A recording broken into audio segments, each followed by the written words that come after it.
გართულებების თავიდან ასაცილებლად გველის ნაკბენისას ყოველად დაუშვებელია. ნაკბენიდან სისხლის გამოწოვა.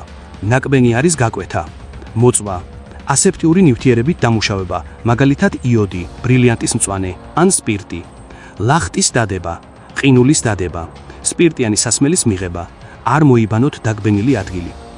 პირველი დახმარება გველის ნაკბენის დროს შემდეგია. დაგბენილი ადამიანი დააწვინეთ ბრტყელზე და პირზე სიცივის შეგრძნებისას გადააფარეთ საბანი ან პლედი. გველის კბენის შემთხვევაში კლინიკაში მიყვანამდე დაზარალებულმა უნდა მიიღოს დიდი რაოდენობით სითხე. ანაფილაქსიური შოკის პრევენციისთვის სასურველია ალერგიის საწინააღმდეგო და სტეროიდული საშუალებების მიღება, ხოლო ტკივილის დროს ასევე რეკომენდებულია ტკივილგამაყუჩებელი პრეპარატების მიღება. დაუღოვნებლივ დაუკავშირდით და მიმართეთ ექიმს, რომელიც ნაკბენის მიხედვით გაარგვევს, ნაკბენი არის შხამიანი თუ უშხამო გველისგან.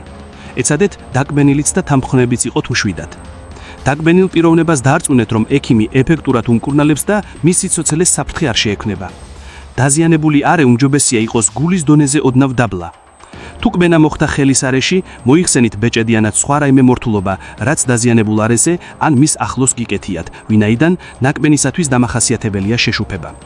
თუ დაზიანებული ადგილი შეშუფდა და კანი ფერი შეიცვალა, სავარაუდოა, რომ გველი შხამიანი იყო.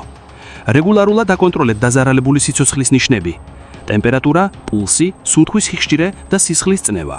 თუ დაკბენის შემდგომ მოკლავთ გველს, ხელი არ მოკიდოთ მანამდე, სანამ არ დარწმუნდებით სრულ უსაფრთხოებაში.